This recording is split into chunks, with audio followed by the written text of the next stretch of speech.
All right. I'm going to give this like 2 seconds because we often start too early. Okay. Here we go. Okay. So welcome to Artcasters. This is the show where we talk about like the ins and outs of freelance illustration, cartooning, graphic design. If you're, hip to what Scott's been doing currently, lettering is a big thing on this channel too.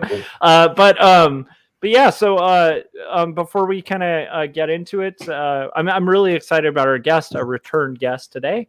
So before we introduce our guest, I'll just do the go around and have everybody introduce themselves. Since you're on my channel, I'll start. You're on my channel, so if you haven't yet, hit subscribe, hit like, hit the bell so you get notifications when we're about to go live. And if you haven't yet, pick up a copy of Two Stories, my graphic novel about faith and mental illness that I handwrite, hand letter, and hand ink, and is published by Marcosia, which is a common theme on here because we got another Marcosia published artist on the stream. So that'll be my stuff. Let's go ahead and go over to Corey. Corey, where can everybody find your work and watch your latest animation? Yeah, you can find my stuff at coreykerr.com. And if you go and click on what's new or go to coreykerr.com/online, you can finally see what I've been spending the last 4 or 5 months on. So the music video is live and I'm allowed to show it. And so you can either click on that giant fox or just watch it right there. It'll go full screen and stuff. But yeah, excited to have that done. And it's been placed in 9 festivals so far, and it's won 2 awards. So, yes, fantastic! Congratulations! So thank you. Yeah, kind of excited about that. It's getting cool. 100% acceptance rate so far, which I think is just because it's the monthlies that are doing it. When we get to the annual stuff, it'll start getting rejected a few times. But yeah, so far some good responses. So I'd love for everybody to see it, since most of the people in the audience have seen me make bits and pieces of it. So you can see how it all comes together. Make sure you submit to Burbank International Film Fest. Shout out to Jeff Rector, the director there. Yeah, I'll look that up. Burbank International? Yes, Burbank International Film Festival, and also Indie Gathering in Ohio. Okay. That's a really good fest for animators. Oh, cool. Yeah, I got to take note of those. I'll do that. And actually, it's kind of perfect that we're talking comics and animation, because as we get to our guest, it's like that's kind of his specialties. So it's pretty awesome. All right. One other thing, I think. Oh, no. I think we're good. Okay. So Scott, where can everybody find your stuff? And let me pull up your thing as you're speaking too. Yeah, so you can find my stuff at my website at circworks.com. And you're gonna go full screen. There we go. Well, you have to scroll up. There you go. So anyway, that's Ice Cream Man number 25. That is a variant cover that I did, is available exclusively at Surprise Comics. And I also did a new logo, so hopefully they'll be replacing that old one soon. But anyway, So yeah, go to Surprise Comics. And I know I have mentioned this before, but it's actually out now. It just came out on Wednesday. So some people don't like pre-orders because they want to like get their book when it's out. So if you're one of those people, then there are still copies available if you want to go there. And like I said, it's a limited edition. It's limited to, I think, is it 500? I think 1,000 copies. So limited run, collector's item, and it's only available through Surprise Comics, and I got my copy right here. Right. The lighting's kind of bad, but yeah, so that's the book right there if you want to get that. And that's pretty much all I got to promote today. That's pretty exciting. And I will say, seeing the old logo and then the logo you did, it's like night and day. Like it's really cool branding. So thanks. But yeah, I'm going to have to pick up a copy of that this weekend because the last special run they did with Scott's art on the cover is just awesome. So it's like I want to start collecting it. Plus, I'm noticing this ice cream theme. So for collectors out there, that's kind of cool. Yeah, it wasn't intentional. It just happens it's one of those weird coincidence. Everything I'm doing has something to do with ice cream trucks. Maybe secretly the owners at Surprise Comics are just like really big fans of the way you do ice cream. Well, I don't know. Yeah, because Young and the Dead, there's an ice cream truck in that book, and then the Archie comic I did an ice cream truck theme, and this one has an ice cream truck in it. So I do like all that nostalgia and stuff from back in the days with ice cream trucks and stuff. Not that they're not still around, but I just remember them from when I was a kid. So yeah. Cool. All right. So our next guest is our special guest today, and he did this beautiful book, Caravagio, A Light Before the Darkness, which is out from Marcosia. And I have not picked it up yet, but there is a special hardcover edition. We have a link to it in the show notes, but that's part of why we're going to talk about Caravagio again. And Ken, where can everybody find your work? Find out more about you, and maybe pick up one of these in hardcover. Oh, cool. Well, the lowest hanging fruit would be Amazon.com, and it's the hardcover's available out now since the 23rd. And there's also a Kindle version at $9.99, a Kindle Comixology version, and the paperback is $24.99, and the hardcover, for those who love hardcovers, is $36.99, and that has the award shields on the cover from Independent Press Association and Independent Publishers Association, pardon me, and the Screencraft Cinematic Book Award that I was privileged to have won.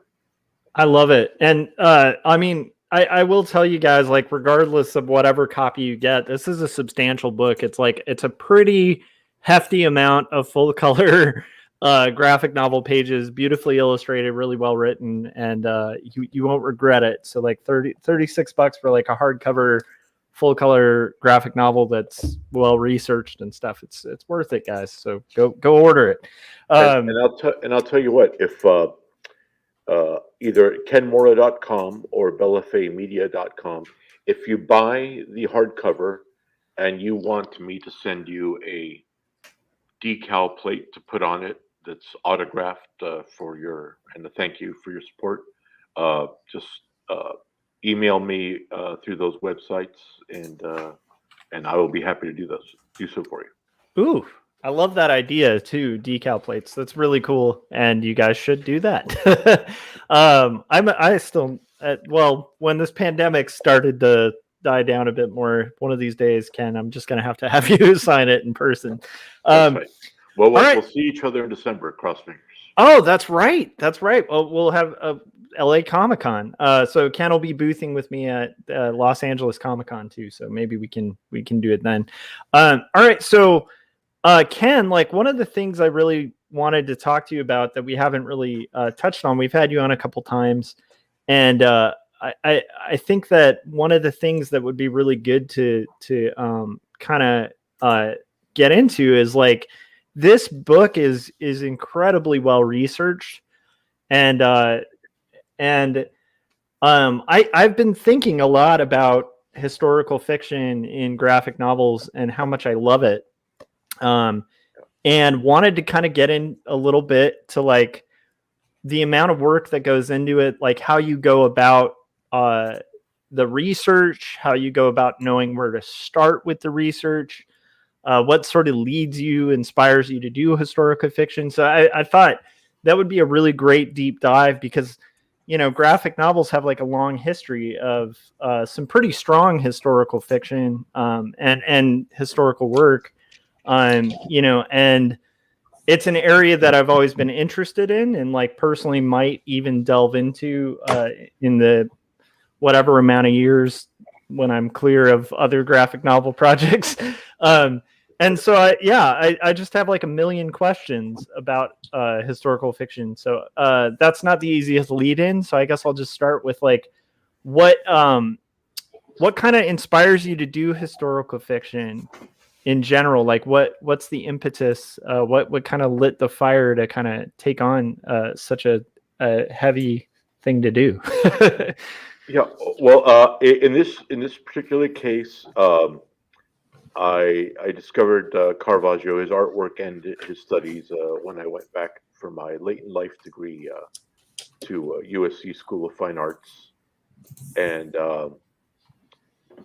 I wanted to know a lot more about his work because he was one of the people who broke through the language of art, uh, religious art, by using normal people or cadavers as his models, um, and sort of dethroning, if you will, the Holy Family, and making the biblical stories more accessible through his dramatic art. And there wasn't much on him. There were lots of contemporary biographies by his rivals for church commissions, and there were a couple of fables, if you will, about his volatile temperament. But I always felt there was somebody they were missing the underlying story, and so when I started looking at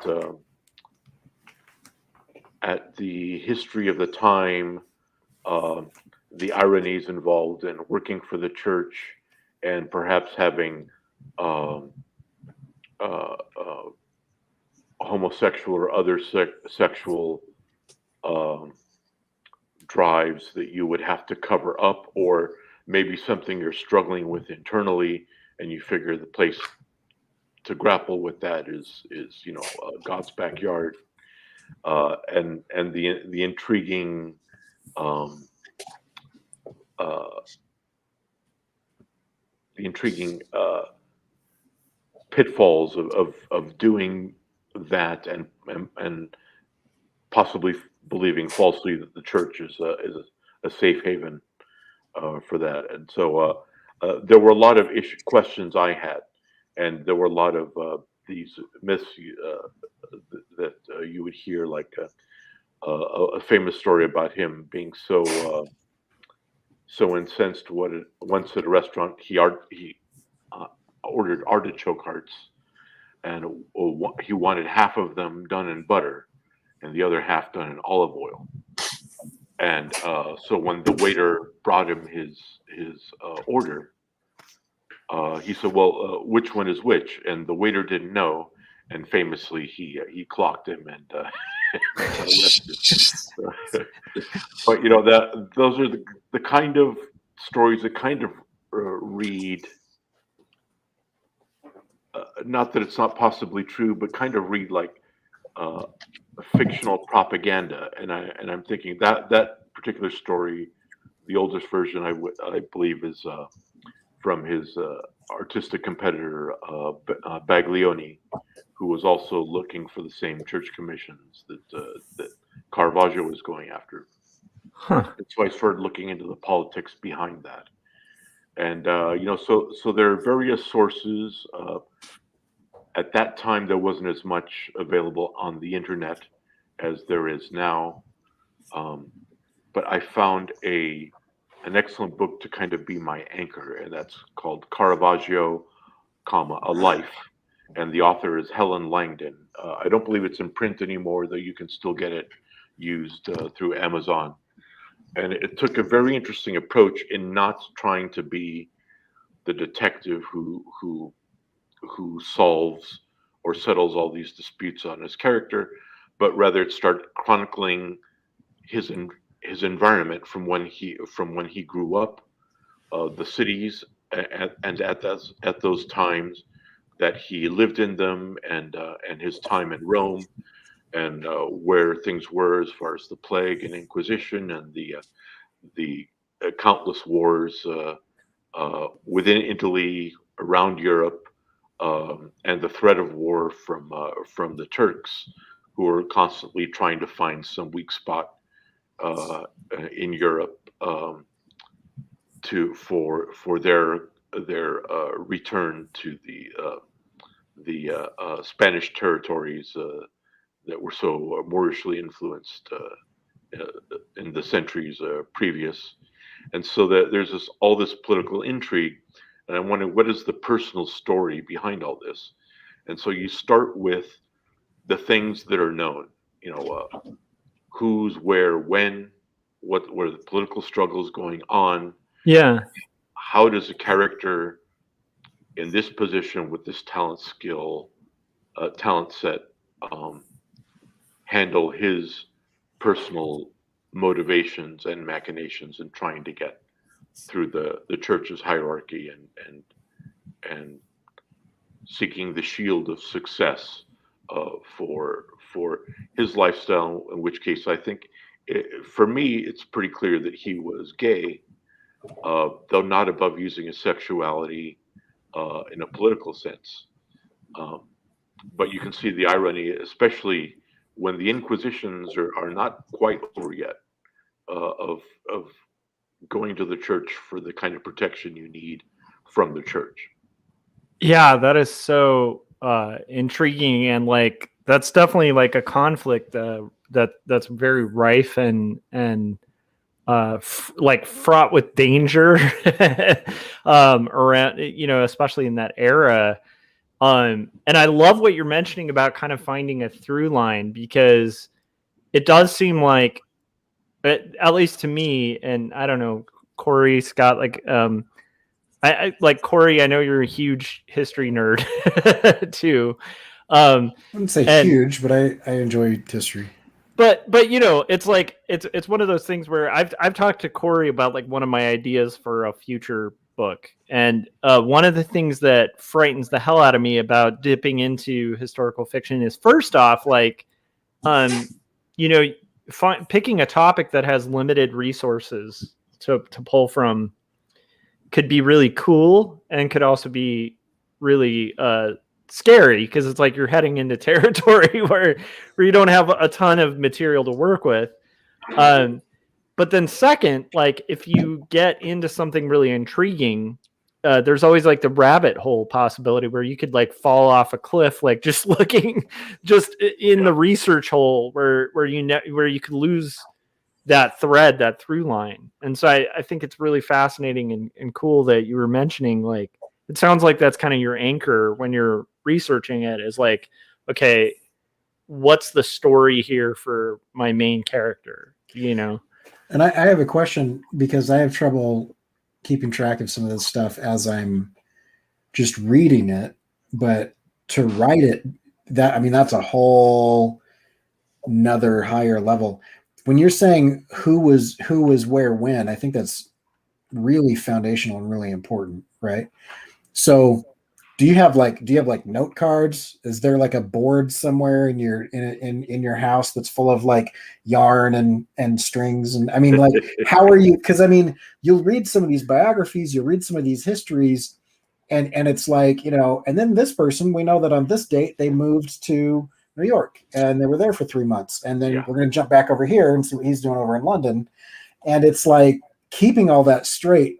I'm super curious on how you do that, because I agree with what you're saying, that it's really important, but like rubber meets the road. Like what are the tools that you're using to like make sure that this person is here? Well, so I would take what I ended up doing. I don't want to present myself as somebody who has this down yet. I don't think anybody ever does, personally. Yeah. But I will write odd notes here and there, including on my phone or pencil and paper, and I'll stuff them in a book. And then typically that book starts to become my anchor. And so I had a couple books, and then I said, basically for timelining, Helen Langdon's work is going to be the one that's going to be my star to steer by. So then I started putting all my posties and my notes in that book, and dog-earing the pages where the points of his life that I thought were pivotal and I wanted to chronicle. And then the deeper I get into research, I mean, the nice thing about research and historical fiction or representation is that as you read that stew of ideas and happenings and characters, the scenes start bubbling up on their own accord. Yeah. And it's just like sometimes you wish, oh damn, I don't want to envision this scene yet. I need to get there first. I learned to basically trash that approach. And so I basically when something comes to me, if I'm working on an outline and I'm really hammering away at making this cohesive, and a scene just yells at me it needs to be written, I'll go ahead and write that scene just to exercise it from my head and put that aside. And then sometimes characters and scenes and events will chain onto that, and then sometimes I have a break, and then I'll go back to the outline. I'll see where things fit. What kind of headaches did I just create for myself? Yeah. And then kind of heal that as I go along. And so I'm constantly working back between the outline, the notes, and the actual scenes. Okay, sorry, I have to pause for 2 seconds and feed our nerdy audience in the chats. Frank lined me up for a perfect Monty Python joke. So he said, when I clicked on this video, I wasn't expecting a Spanish Inquisition. You want to hit this, Ken? Well, first, of course, nobody expects the Spanish. Yes. And then Keith Harper said, the Inquisition, what a show. The Inquisition, here we go, from History of the World. See, well, that's a good crew of people we got. But yeah, that's true. Once you drop Spanish Inquisition on the internet, you can't not quote Python or Mel Brooks. It's interesting because, I mean, we know it as the Spanish Inquisition. That's kind of the catch phrase we use. But, the Inquisition happened everywhere there was a church. Oh, yeah, yeah. So it was absolutely active in Italy, which wasn't actually Italy at the time, but a bunch of warring provinces, as well as Spain and France. And so it was all over the place. And so there were a couple of reviewers, even though I never mentioned Spain, and I mentioned the Inquisition, and all the towns are in Italy, who in their reviews said, I never knew this about the Spanish Inquisition. And I'm going, but it's not my place to correct them. Yeah. Well, I mean, it makes sense though, because like I do think, weirdly enough, it's kind of like email being called spam. Like the effect of Monty Python on general culture, even historical, like historical understandings, is pretty broad. So like, okay, so you have your base. You found like your kind of core book as a source. First off, I know this is a terrible question, but it's like, to me, if I'm tackling, like, the first thing I think that intimidates me about historical fiction, even having written like research papers and stuff, is like, where do you start? Like where do you start digging? Do you kind of initially start it as like a light search, like where you're kind of just checking out books and pulling through that? Or are you like deep diving in libraries? Like, how do you find this kind of anchor point book? Initially, sorry, it's to me, it feels like writing historical fiction. You're on a diving board, and I'm like, where are you diving? Like, that's the scary part at the beginning, right? I don't know. Yeah, I mean, obviously the actual the earliest biographies of Caravaggio, written by his contemporaries, and usually greatly embellished after his death at a young age. Yeah, weren't accessible to me in their native language, and there were mentions of stories like the one I told you about, the artichokes. Yeah, in other works. So it was tough, even at that time, or especially at that time, to get at root literature. But fortunately, Caravagio, though increasingly renowned and famous these days, as more of his works keep turning up unexpectedly and going for millions through Sotheby's. his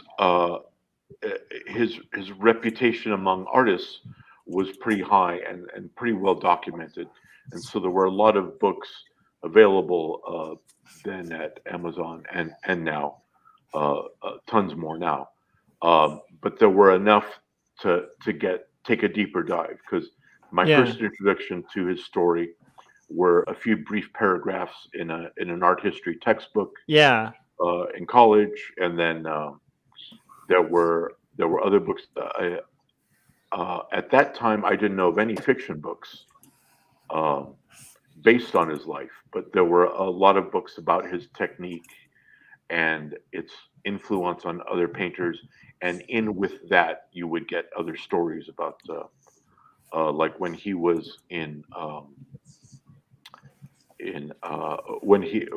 after his escape from Malta, there were several reports of his death. Pardon me, there's something chirping at me here. There were several reports of his death. That was actually the Inquisition. Just you never expect it. You know? Yeah, just checking in. There were several reports of his death before his ultimate attempt to return to Rome, and so that was one thing I wanted to particularly focus on in the story, because it's just like at that point, figuring he was dead, a lot of his rivals started, jockeying for his place in the church hierarchy. And even though he fled from Rome on a charge of murder and was kind of doing penance on the way back and hoping to that being a nobleman by gaining knighthood in Malta would restore him to the church's good graces, when rumors of his death happened, there was a lot of political turmoil. And I was thinking, well, at that point, he had the choice whether to let all his rivals in Rome have at it. Eventually, they'd figure out he wasn't dead, but at least that would take him off the spotlight. And he was making a rather comfortable living where he was in Palermo at the time. So I wanted to kind of nail down that, and I have a hypothesis which I put forward in the story for what those reports were based on and how they led to him going to Rome. In this case, as in for purposes of a vendetta. I love it. I also love that part of historical fiction, because there are some things that are in stone, but then there's ambiguous mysteries that pop up where you can make a choice, like a thesis, and kind of present that as part of your story. And I think that's half the appeal. I always feel like a lot of biography, like no matter how accurate, has elements of fiction to it, because when you're researching, you have moments where you have to make like kind of a speculative jump, and I think that's kind of where the fun can come in. Although what's weird is often, like, in seeing this, as I was reading through this, it's been a while since I've read it. I need to reread it, but I do remember there were a few really strange points where I kind of like Googled it and I was like, oh, this isn't, there were points where I thought you might be making it up and it wasn't made up at all. And that's what made it such a great story. Yeah, it's pretty amazing. It's very adventurous, and I think a lot of people, like, if they think like, oh, there's going to be this graphic novel about a painter,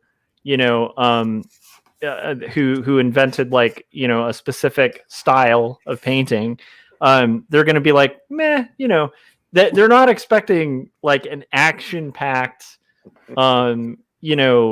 just really fascinating book that's like full of adventure and stuff. And that's one of the things I love about it. I think I even commented to you that, like, after first reading it, I was just saying I was really impressed by like the pace of it, because it's like it's a very fast-paced, exciting story. full of just a lot of fights, a lot of fight scenes. It's very impressive. Well, you can't get away from the fact that there was more known from him, from his criminal records, than his art sales, and so I mean, it was a character that was just waiting to be writ large in a swashbuckling fashion. And in fact, the ultimate thing that decided me in actually setting the story down was exposure to a film that a lot of film people love, and I'm not going to put them down for it, but Derek Jarman made a movie on Caravagio. I think it was in 1989, and I found it to be the most overly ponderous and turgidly paced thing. And I've got, wow, this is Caravagio, the guy the guy who will duel with somebody at the drop of a hat. This is Cyrano de Bergerac we're talking about. It's not some boring painter guy. Yeah. And so it was in reaction to that I said, if Alexander Dumas were to to write this biography, it would look a hell of a lot different. I love that though, because it's definitely not like Girl with the Pearl Earring kind of story. It's you've got a lot of action, a lot of intrigue, a lot of political intrigue, which I think is great. And I can see where that's like, especially if you're coming across this information and you're like, why has no one like taken this angle with it? Because it's all there, So you have your through line, you have your kind of core book. How do you go about kind of deciding where you're going to take leaps of speculation and where you're going to kind of stick to the facts of the matter? Well, first off, there were because it started out as a screenplay. There were I was going to choose 3 lovers for each of his periods, three male lovers, and I just wrestled back and forth with how this was possibly going to work, and then eventually I did the Hollywood thing, and because as big a book as this is, you don't have forever to tell the story, and you can't include everything. Yeah. I mean, someone can write another biography. In fact, other people have, and completely gloss over points that I found intriguing, and for his short life, there was a lot to sink your teeth into. Yeah. So in the first drafts and the ones I sent out to studios and got good responses for, and eventually an option. There was this thing. It's just like this is a lot to keep track of on his personal side, and it just doesn't. It's something that needs work on it. No one was able to tell me what the problem was, so I had to go over it a few times, and then I realized that I couldn't possibly catalog all his lovers, and that wouldn't make any difference if I did. The point is that he had a secret homosexual identity, and that as he became more and more famous, that became tougher and tougher to hide. So I chose to create his main love interest after his first relationship in Rome with Mario Minetti, and so I named the character Mario. And even though historically this is 3 different people, for the through line, it was absolutely important to keep that as one character, so as not to take away from,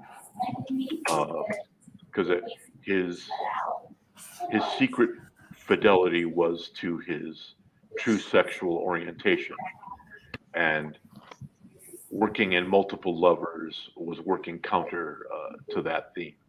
Yeah. that was a liberty I took in representing him as being inclined to be more or less monogamous as a symbol for his true feelings of being homosexual and not shaking that, even though he did some sleeping around to open the right doors. Yeah, that's a really kind of cool point too about like the idea of like because at the end of the day, like you're not going to be able to tell every second of somebody's life, nor should you, right? Like in a like in a film script, it's like like what would I always say this to like people when they're first approaching writing a comic or whatever. It's like about 1 page of script, at least if you're me. When I write a script, my 1 page ends up being 5 or 6 pages of comics. And so it's like, you do the math, and it's like if you have a 10,000 page comic, that's a lifetime to make. And there's some really good examples of that. Like speaking of historical fiction, like one of my favorites is Jason Lute's Berlin, which he just wrapped. But that was I'm trying to get to that. Yeah, I mean that's like 20 years of work.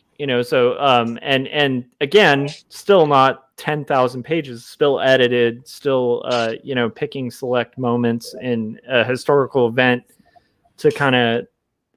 But I like the idea of also doing that with characters where, if you have a theme that's true to the character as they were in history, and there's like 5 people who can kind of reinforce that theme, that you can boil down to 1 person, that's not a bad idea either. I didn't think about that, but I like that idea of kind of keeping the core truth of the through line of the story of the person, but maybe you can simplify the surrounding characters so you don't kind of lose the audience, because they're like, I can't keep track of these million people that are all representing the same idea in the story. I don't think that's uncommon. I've seen tons of biopics and things like that where they admit that they took 2 characters and they kind of combined them together just make the story, as long as the general information's intact and everything. So that's smart. I mean, it's smart writing. I just didn't consider it. I think I mean I kind of understand it, but it does seem overwhelming to like have to make those decisions. But I like that it sounds like the guide behind that is you have this arc in your plot and your character development that you want to make sure you're reinforcing. And so that's kind of guiding your decision. I think that's cool.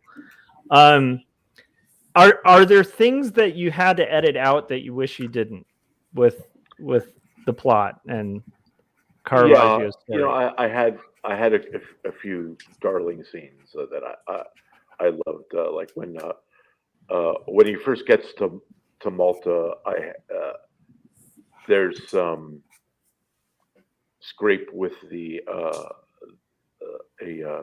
I forget what the title is, but the guy basically they're all these countries because Malta is sort of has an international brotherhood, and so there are these auberges or barracks.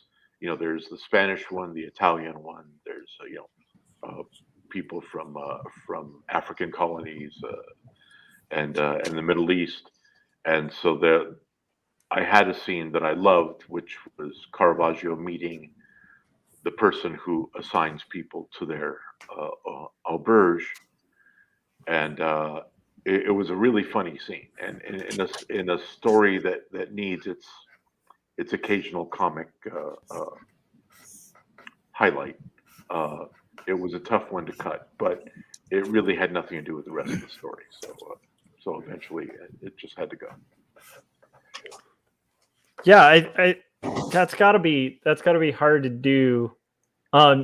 So what about like kind of like researching things that existed at the time? So you're trying to be historically accurate. Like I know this is a kind of boring, that might be a slightly boring question. For me, that's fascinating, where it's like, I know you worked pretty heavily with the artists on kind of like the look and like how it was going to come out.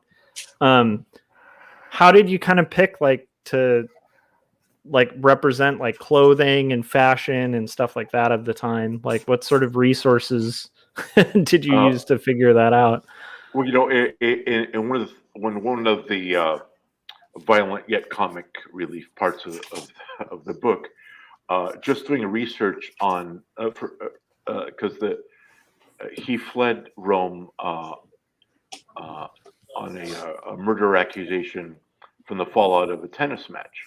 And I thought that's interesting. I didn't know tennis went back that far. Yeah, it's funny. I was just looking at that. That was one of my big questions was like a tennis match. And I go, how close to modern tennis could that be? And then when I looked, and just the outfits that those guys considered sporting attire was you can't imagine people moving around to that in a costume ball, much less playing tennis on the court. But I thought that was really funny stuff that they would be dressed for high theater and trying to whack a ball around a court. So I had to put that in the screenplay because it was just so damn visual. Yes, yeah. So that's an example of sporting attire for a tennis match.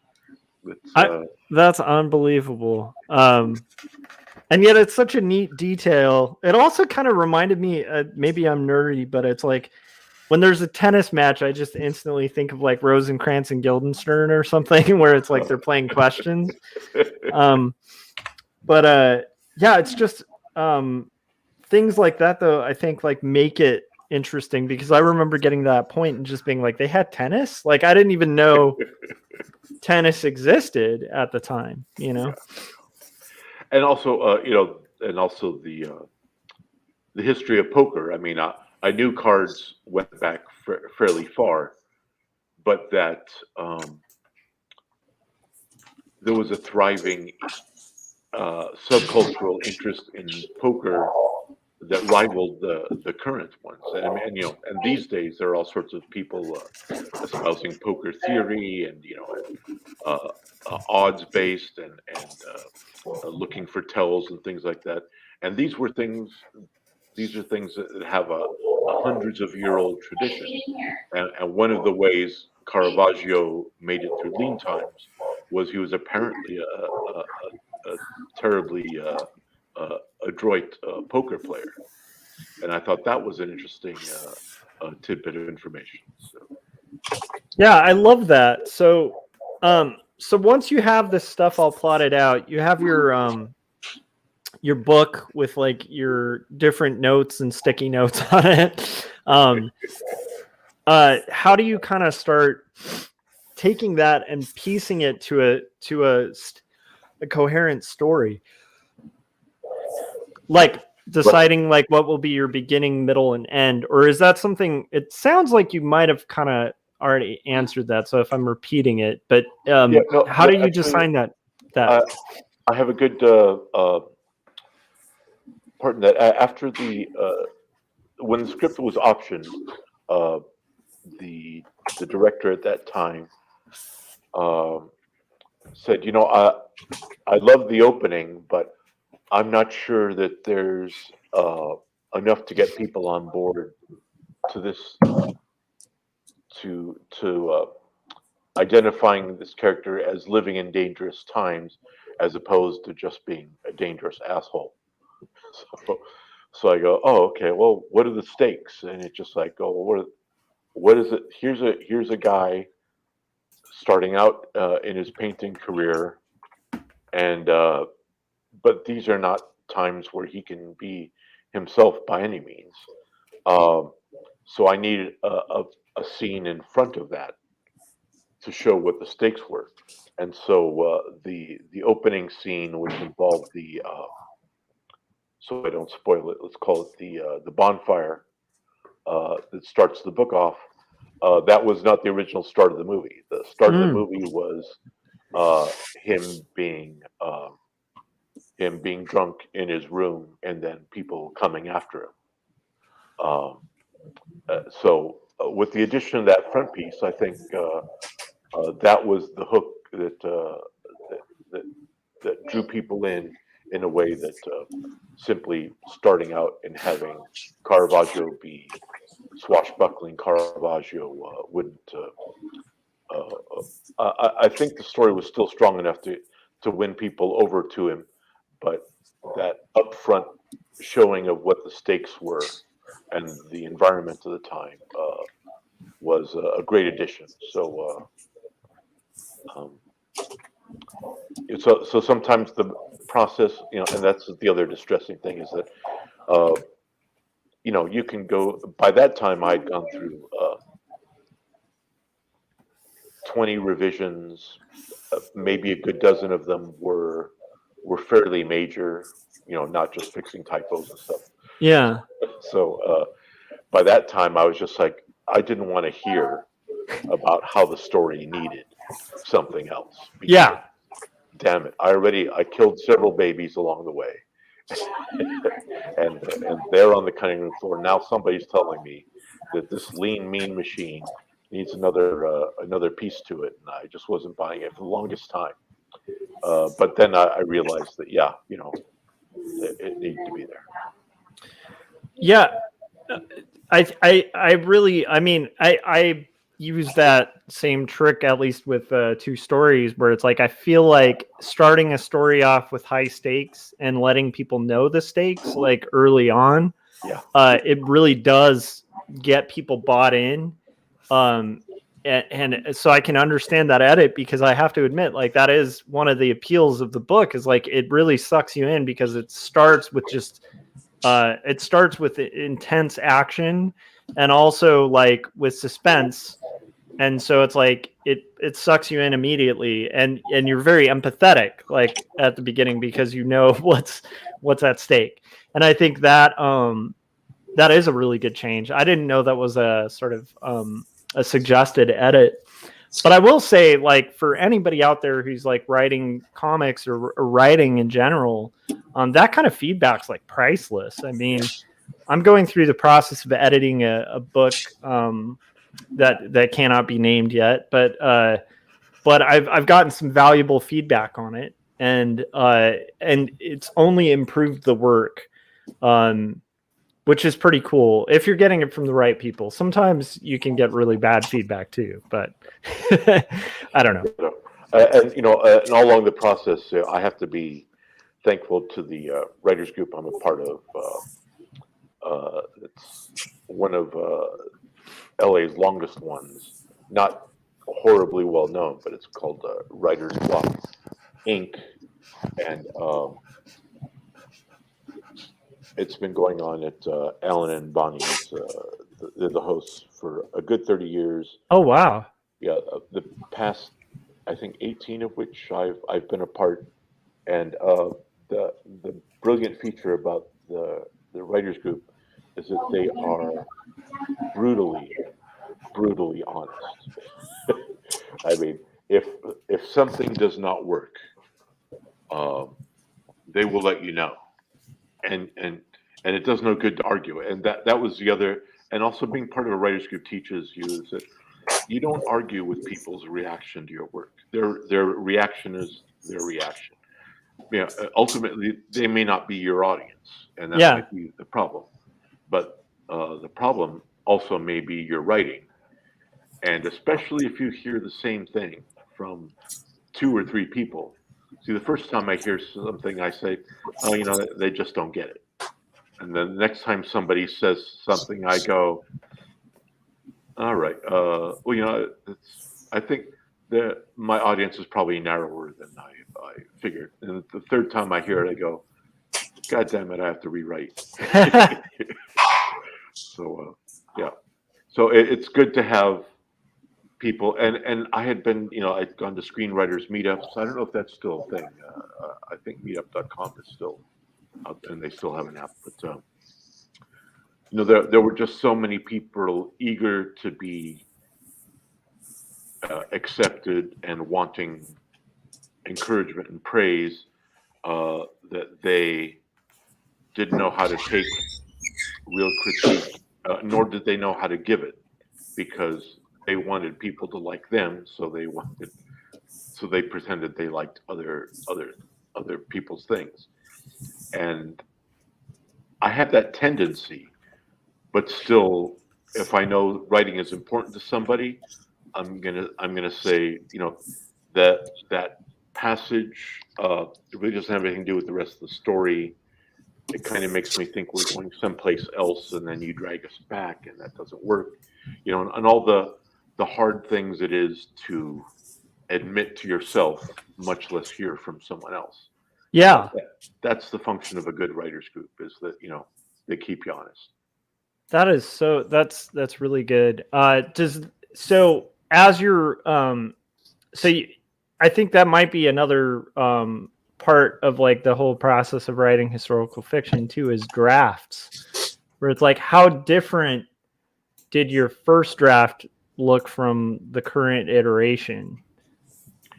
Well, my first draft was also my first screenplay, and so it was horribly flowery language, overly detailed scene setting, too much description of how characters were doing. And then my next drafts, I went the other way. And someone said, well, you got to buy a screenplay and you got to see how they look, because you'll find out that you're writing a novel and not a screenplay. So I bought screenplays by William Goldman, and I got a shooting script for A Dangerous Mind. And then I went the other way, and I started writing a director's script. So I would have, push-ins and pans and all that stuff. And then I had to back away from being the director and find that place in the middle where you're just visually storytelling. That is, you're not privy to what's happening inside your character's head, except by their actions and their reactions.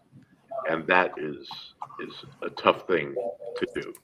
And you have some literary leeway in a graphic novel you don't have in a movie. But they're very closely allied forms of art, and just like, you have to show, not tell. Yeah, that's great advice. And it's interesting, depending on kind of the person of your writing, right? Like if it's like first person, you have a little more leeway, but even in those cases, just the reminder of like showing and not telling is like such an important thing. I had something kind of similar to that. I had recently, like one of the edits I did was kind of taking out transitionary language from a story that's otherwise like kind of third person objective, and it just put like a subjectivity to it that just had the potential to pull people out of a story. So it's like you're seeing things objectively, and then it's like I was trying to do the like little Chris Ware like and so and thus, and luckily like was again got that valuable feedback of like no you should like show the transition. You don't have to spell it out, Yeah. And I think like with the Chris Ware, like mostly like Jimmy Corrigan, with his storytelling style, that works. And especially like, Jimmy Corrigan has that whole theme of like the Chicago World Fair, and like, so a lot of that kind of fell into the plot line, but the way I was using it wasn't working. And I was so thankful to like have that, but much like you described, Ken, like initially I was just like, no, like I'm not changing that. And then thought about it. Work that cost? Yeah, it usually takes. I don't know about you, Corey or Scott, but for me, when I get really valuable feedback, especially on something I've invested a lot of time on, sometimes it'll take me about a day or two, and then I'll finally be like, yeah, I gotta. But initially, my reaction, no matter how good I get at getting feedback, usually my initial reaction is like, no, that's not it. I have to process it out loud. When I was working on Put Your Heart Into It, I had this arbitrary goal in my mind that I wanted to get it done in 4 weeks, just because I wanted to see if I could do it in a month. And so I did. And then I ran it by I ran it by this guy that is in animation, and he, in a nice way, he basically said, "This sucks," and he's like, "Here are the reasons why," and everything. And it's like, while I was on the phone with him, I caught myself, and luckily I don't. I in my head I begin to defend my bad decisions, but there's this long pause as I'm talking myself out of verbalizing the defense, And he's, he said, "Are you there?" And I said, "Yeah, I'm just coming to grips with the fact that I either have to decide to finish this according to my arbitrary self-imposed goal, or to redo it and start from scratch." And he said, "Yeah, that's what you're deciding." And so, because it was puppet animation, right? It was I didn't have to redo all the assets, but I had to reanimate everything. So it ended up taking me another 2 weeks. And and it was good, because then I won a bunch of awards and stuff, and so it was nice to do that. But I did have to actually go through this. It was funny because I was kind of my mental camera kind of swung around and watched me do this, and I'm like, this is a weird mental process that I'm going through right now. But I had to go through the steps of no, I'm going to fight you, and then no, here's why I'm right, and then no, that's the wrong reaction to this. Think about it objectively, and then you're like, no, he's right, and I still am unhappy with that. And then you kind of go through all these jumps, and then the guy on the other end of the phone call is like, all right, did we cut out? No, I had a moment. But yeah, it always turns out good, but I hate that. I hate it so much. And whenever anybody says, "Oh yeah, I love critique," it doesn't bother me. I'm always like, are you a sociopath? Are you bother you? Yeah. I love my work getting better, but I hate critique. It's a painful process. Yeah, entirely, man. Oh my gosh. And I remember that, Corey, because that guy pointed out stuff that I wouldn't have known, because I don't do animation or direction. Did I talk to you about it afterwards? Yeah, and I remember that process, and I remember it did, the second you told me what his feedback was, I was like, yeah, it is on point. I wouldn't have thought of it, because I think a lot of it was that you were doing too many kind of jump cuts and fancy camera movements. And he was kind of telling you hey, slow your roll, just stay with the character. You can be a little zoomed out, you can just show the action and stay with it longer. And it was so, the improvement was massive. Well, I had just seen Birdman before I did the, because I think what you're talking about is the feedback that I got from my buddy at DreamWorks on these storyboards. And I had just watched Birdman, and I had all of these really creative transitions that would make it feel like one continuous shot throughout the story. But that wasn't the story. That was just a neat trick I saw, and it's like my buddy always says, he says, "You show me a student who buys a drone and I'll tell you what his next 3 films look like." It's like, I had seen this trick and it was great, and I just shoehorned it into this thing where it didn't fit. Yeah. So I don't know. Apparently I just suck at stuff, and I need people to critique it and just give in. That's what it feels like. And then at the end you're like, okay, I made a thing that's okay. That's good. Yeah, and I think the lesson behind that's we all kind of suck at stuff. Exactly. At the end of the day, it's there might be 1 or 2 people out there who are stubborn and don't take critique, that are just that good, right? Where they aren't going to improve. But I've never met them. And I've been thinking about this. But by way of trying to process, is there a formula or a series of variables to be aware of? But I'm gaining an instinct, over the last 20 years of client work. I probably shouldn't say this out loud, but who cares? I am frustrated and annoyed every time a client gives me notes. Every time I'm just get out of my way and let me do my thing. But I've honed, over the decades, the skill to be able to recognize when I should fight back and when I should recognize that it's a good idea. And I haven't really pinpointed what it is that, when you should defend, your decisions, and when you should recognize, this is going to make it better. But I've gotten to the point, I think in the last like 8 to 10 years where like my stuff gets better because I'm able to choose my battles of when I say, yeah, you're right. You know, Yeah. like this last one, Be Mine. I didn't have foxes in that originally. You know, there were no animals at all. And the client was like, you know, I've got these foxes that hang out in my backyard. It'd be really cool if you could work them in. And I think it's way better because of that. Like it's more like more of the meaning that I was trying to get across comes through and all that stuff, but it wasn't my idea. And I could have been like, no, this is mine. I'm doing the thing. And, you know, and it is what it is. You already approved the storyboards. But it was a good idea. And so there's kind of that, you know, like giving and receiving critique. Part of receiving critique is like, you don't have to listen to everybody, but you should listen to some people. And part of good creative execution is understanding who you should listen to and when, and what feedback you should take. Because if you take every piece of feedback, then you know, you try to make a horse and you end up with a camel. Yeah, camel's a horse designed by committee. Right.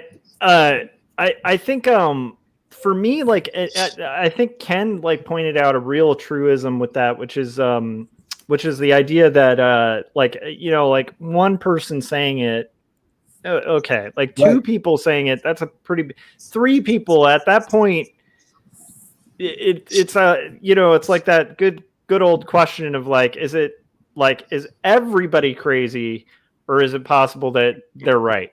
Right. And and I also like what Ken said about like if it's 3 people in your audience. You know?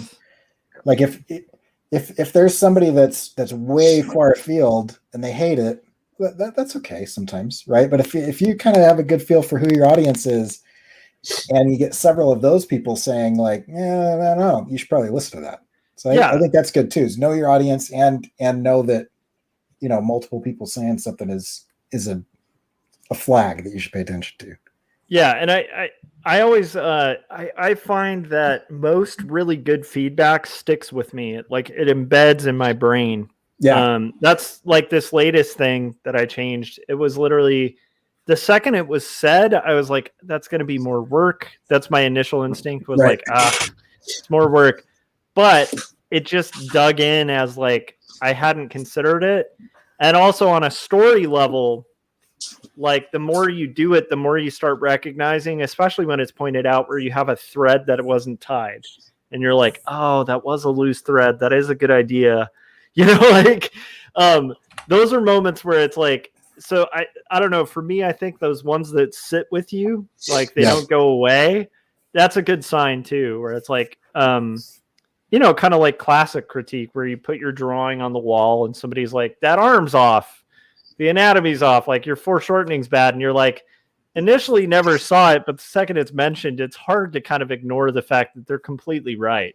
You know, like, yeah, so that I don't know, Scott. What about you? Like with the feedback and revisions, how's that process go for you? Well, I mean, I'm somebody who, you know, pretty much publishes everything independently, and I haven't run a lot by an editor, other than my girlfriend who's a writer, and she's pretty honest. So, but yeah, I mean, I definitely appreciate critiques, but I'm also, you know, I'm also, you know, scared to death of critiques and reviews because it just, you know, I get to the point with a story where I'm like anyone. I mean, where I'm happy with it and everything, and it's just, and maybe it just goes back to my days of just doing client work and everything and changes, but then you know how it is where sometimes you'll get feedback from a client and it's just like, oh, this is not good, but you know, this is what you want, and it turns out to be horrible. And then you get those that clients give you feedback and you're like, yeah, I don't know about this, and then you do it and you're like, yeah, I actually think it's better, or gives you, or maybe even their feedback or what they're asking for isn't better, but when you redo it, you look different light. So but I haven't really experienced that a whole lot with my comics.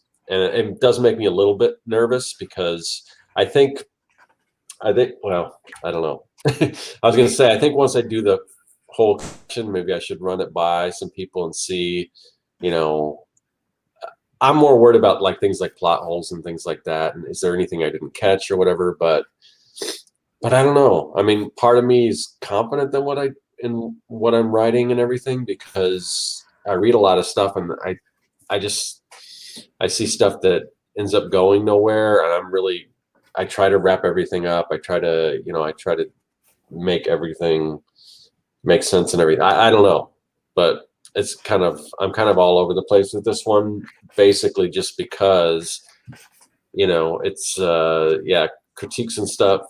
You know, although I appreciate them, I haven't really sought them out, partially because I'm afraid of what I'll hear. But I don't know. That's my answer. My roundabout, all over the place answer. Yeah, I mean, I'm mixed on it too, because I think like there is a part of you that, and this is just for anybody who's doing art, especially comics, you have to be a little crazy. And a little overly confident to take on. I mean, Ken, like you've done animations, comics, full scripts. All of those things require like kind of a crazy amount of ambition. And I don't know. So I do think there is like a part that has to have a vision that you have that you're going to kind of see into fruition. Regardless of like what people say, you know? So it is a fine balance, I think, between that and the iterations, but it is neat, Ken, to hear about like the different versions of this and how progressively it sort of refined this into the work that it is, you know, which makes me feel a little better about the idea of tackling historical fiction, because knowing there's iterations to it makes me feel a little better, because this is a very impressive book.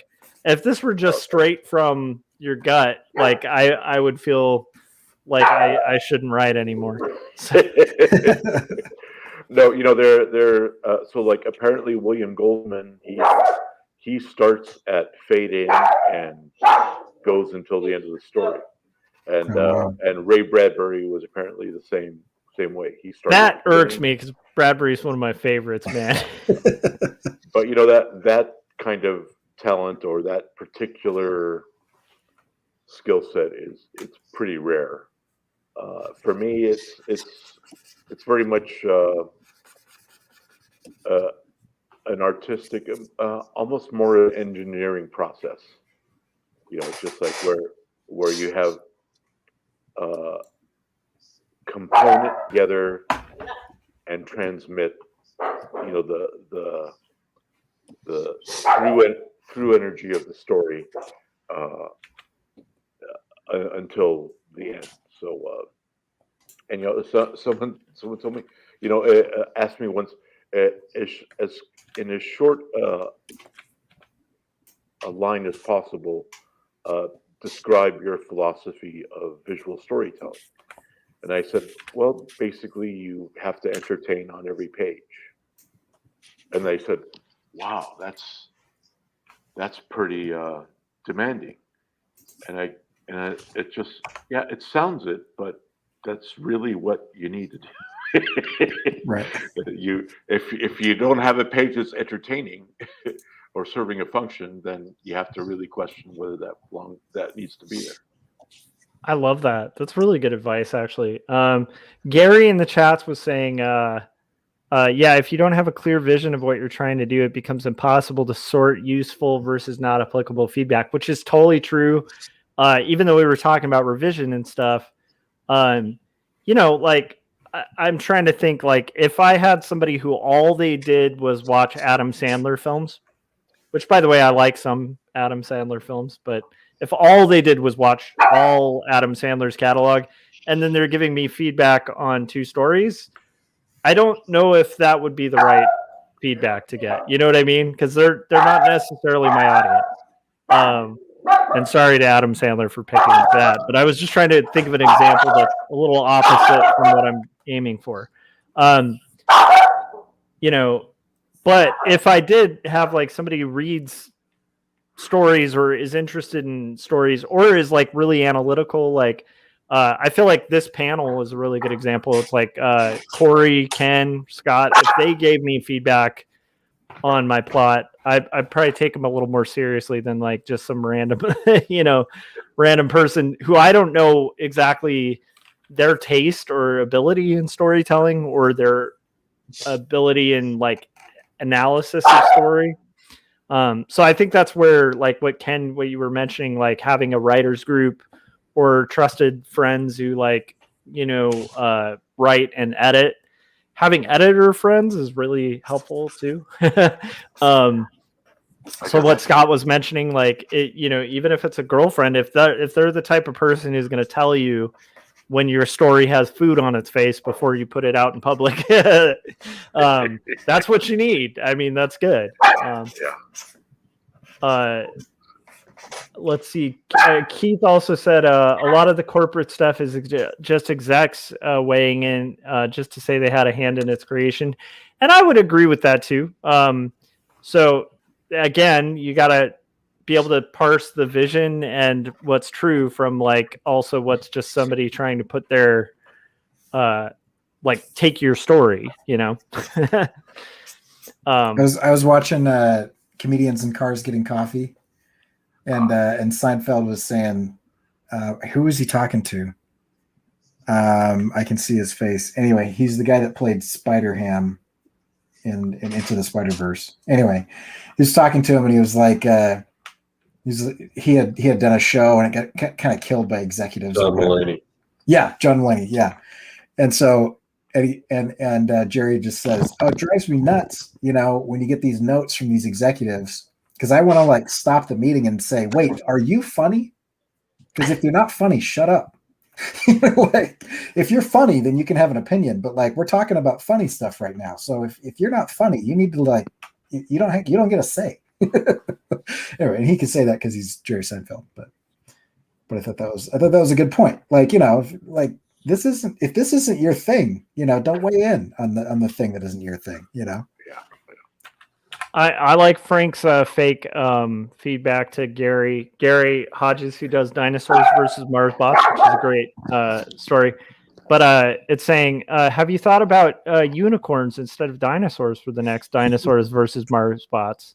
And how about barbarians instead of Mars Bots? And then Gary, thanks for the great feedback. Yeah, it's tough, I mean, like I'm sure Ken is parsing between legitimate feedback and people being like, instead of Caravagio, have you thought about making it Michelangelo because he's a little more popular, and maybe instead of historical fiction, maybe it could be Michelangelo in space. I don't think Ken's taking that feedback. No, though there are there are interesting parts of the Michelangelo story, but oh yeah, 100%. But that's a different book. exactly. So okay, any like sort of things that surprised you in embarking on historical fiction that you might do differently next time, or to kind of like if like Scott, Corey, or I were going to embark on a journey of historical fiction, what would be the like big avoid this type things that you might give like for advice, or I don't know. I don't know. I think one of the strengths in exploring historical fiction is that the things that appeal to you kind of lead you places. And so my advice would be is you don't have to explore all the places that could possibly be, but once you have a feel for something that you think really needs to be part of the story or theme of the story, let that be your guide to fleshing out the rest of the tale. I love it. I hope her barking wasn't. Now she's not used to strangers walking the halls. So. She's threatened everybody, so she's growing. I have a question that I ask a lot of people. Say you could go back in time and deliver a message to yourself right before you started this. What piece of advice would you give yourself in the past, knowing what you know now? Sorry, I couldn't understand, but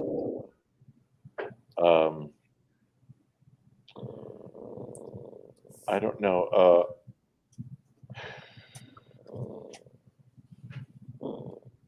I'd probably say buy Apple. Because I don't know that I'd be in a place to appreciate the lessons I've learned back then. So at least I should buy more Apple. That's good. That's a really good point, because a lot of the advice I might give a younger me, I would have been too cocky to listen to. You know, it's an interesting thing, because I think a lot of the journey and like even learning to script, like my first few comics were like kind of more just like shooting from the hip, and then I had to learn. It's kind of like when I first started doing comics, I used to try to do it with like Sharpies and stuff. And I'd have people say like, no, you should sit down with like a Winsor Newton Series 7 and like use a brush. And I'd be like, I don't need to use a brush. And then I'd digitally letter, and people would be like, oh, you should traditionally letter. And I'm like, I don't need to traditionally letter. All of it, I have to learn the hard way with art, like every time. And then you end up, a lot of the times, just doing the same thing the people before you have done the same way, by doing it the wrong way, and then realizing, oh, it's better. Like even the iterations of revisions for stories, it's like I feel like you almost have to do a really bad story first, and then kind of learn along the way. It's kind of like every freelancer I've ever met knows before they take their first job that you should have a contract and you should get money up front, and no one ever does until you get burned. Exactly. Well, awesome. Well, I'm really excited to see Caravagio, the hardcover edition. That's a pretty cool thing to have a hardcover of your book. That's got to feel pretty good. Yeah, it was nice, and it was nice of Harry Marcos to offer to do that. I mean, there was no reason for him to do other than he liked the book, and I really appreciate that. Yeah, and it is a book that should be hardcover, I feel like, in your collection. So I really encourage you guys, if you're out there and you like comics and you like supporting good comics, you should go at least get the soft cover, but the hardcover will sit nice on your shelf. It's a good thing to have. And it's a book about Caravagio. It should be hardcover, right? I mean, that's like a classic artist. Or even Kindle, that as long as you read it, and if you like it, please do leave a review. I think Josh will back me up on that. It's nice to have those reviews on Amazon or wherever you get your book. Oh yeah, like a review makes more of a difference sometimes than even purchasing the book. I hate to say that, but it's true, because a lot of the time that's going to help other people find your work, and it also it works the algorithm too. So yeah, if you want to do something nice for an artist you like, leaving reviews is a huge thing that not a lot of people do. In fact, I often forget to do that for books, but I've been trying to do more of a active job of doing that. Because when you're on the other side of things, you're like, those little the reviews are not a little thing. It's a big deal. So yeah, go do that. All right. Well, is there anything we didn't touch on about historical fiction that you kind of feel we should say? Ken, I feel like we kind of hit it, but I don't know. No, I think we did.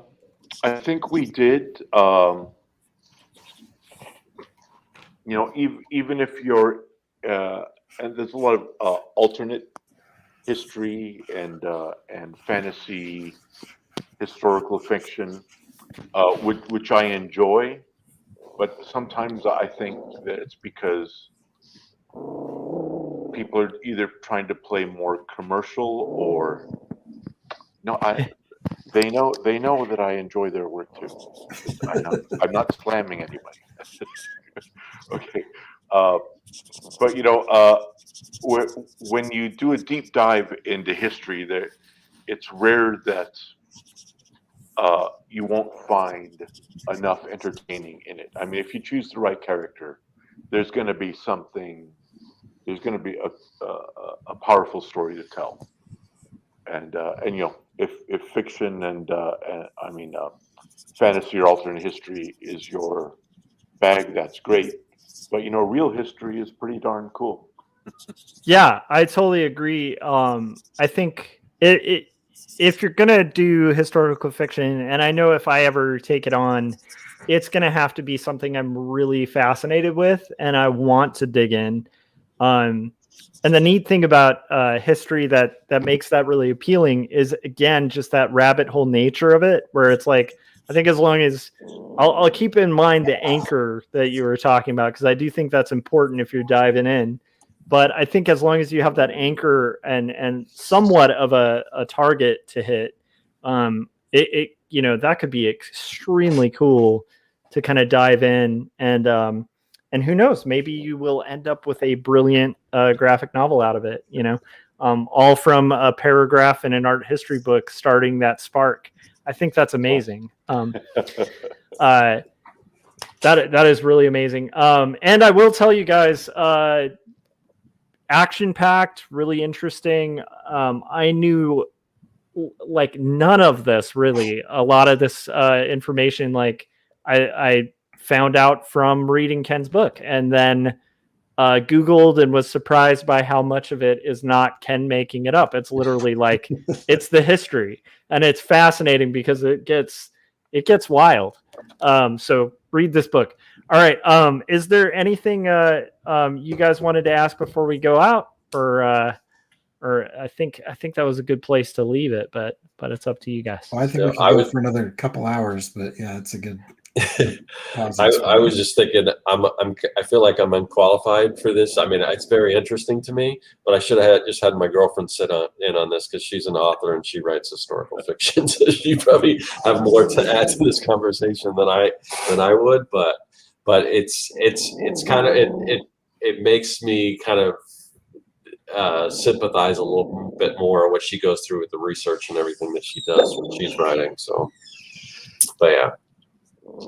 I think I think one of these future Artcasters, we need to do an Artcasters that's like the partners of cartoonists, because I think it would be an interesting window into that. That would be interesting. That would be an interesting one. Yeah. Yeah. I'll hit my wife up to see if she's interested. I love it. That can be a like. Yeah, they don't watch a movie. They just decided to write all day, or I don't know. But it is neat. It's a neat subject. It's something I've been meaning to dive into. I know Corey and I were talking about it a couple days ago, just like some of the stuff. And maybe when we're off stream, I can throw you, Ken, what I'm thinking about for cool. Possible future. But yeah, so thanks to everybody. We had a really wonderful group of people in the chats.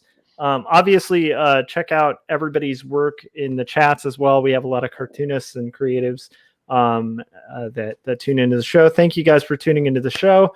I'm going to kind of start off the letting people know where to find work, and then Scott will obviously close us out. So you're on my channel. If you haven't yet, hit subscribe, hit that bell, hit like, all that fun stuff. Leave a comment. If you guys do pick up Caravagio, also give Ken a heads up, like, because he'll give you a book plate if you get the hardcover. So that's cool. And then not only that, like, he worked pretty hard on this, so I'm sure he'd love the feedback. And leave a comment, review, that kind of thing. It's a really good book. Good publisher too.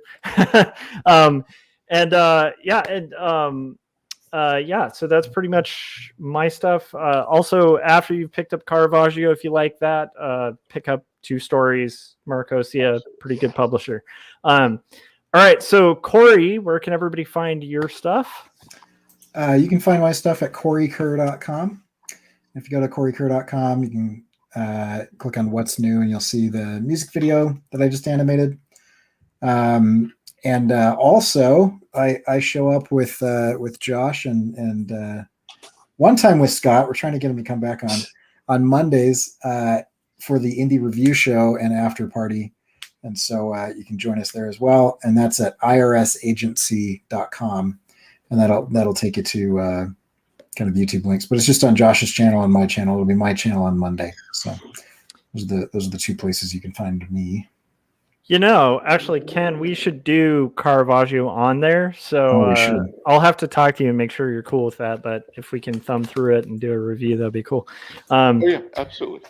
Awesome. So we'll have to get that on the slate. Yeah. All right, Ken, where can everybody follow your work? You're not only the writer of Caravagio. It just happens that you have a hardcore, awesome hardcover edition of it, but you also have Caged Birds and some other projects as well. So where can everybody kind of follow all your projects and check out your work and stuff? Well, the sites link to each other, so the easiest one to remember is kenmora.com, and then through that, if you want a deeper dive, then that'll lead you to bellafaymedia.com, where I have links to my animation and comic works. It's perpetually under construction, so if there's something new, it'll show up there. I love it. Yeah, definitely check out the Magnum Farce stuff and Caged Birds and everything else. Ken also, we have Jim on a lot, and Ken collaborates with Jim quite frequently. So a lot of animation stuff as well. And then Frank said he is also the president of Caravagio. All right. Man, Frank. Okay. Scott, where can everybody get exclusive surprise comics covers? And then also, how are they supposed to keep track of this crazy show that alternates from my channel to your channel and all of that? So if you look for anthologies, there's a horror anthology called Ice Cream Man, and it is up to issue number 25. I know it's hard to see, but I did a variant cover for it. And as you can see, it's an homage to the Candyland board game, but I had a lot of fun with this. Yeah, there's a lot of, I just can't with this camera. Anyway, yeah, there's a lot of little hidden details and fun things in there.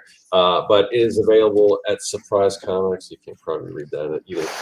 But just go to surprisecomics.com. It's a limited edition, so I think it's $20 and then maybe $25 signed. I'm not charging extra to have it signed. It's just that's what they're doing through the store. But it is limited. It's a collector's item because it's limited quantities. I think limited to 1,000 copies. And they're going fast, and I'm also going to be doing remarks. I think you can also, if you want to add a remark onto it, where I do a little drawing actually on the cover, I'm going to be doing some of those, so definitely check that out at surprisecomics.com. And as Josh alluded to, this show we do, the Artcasters, we do this show every single week. It kind of bounces back and forth from my channel to Josh's channel.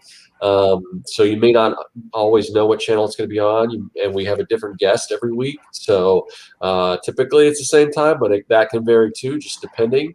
But if you want to know exactly when we're going to go live, we usually send out a newsletter about 30 minutes before we go live, because YouTube doesn't always notify you. So if you want to be notified for sure, just join our mailing list. There's a link in the description of this video. We don't spam you or anything like that. Like I said, we just send out a newsletter with a link telling you who the guest is and topic is and all that stuff about 30 minutes before we go live, just so you always know when that's going to happen.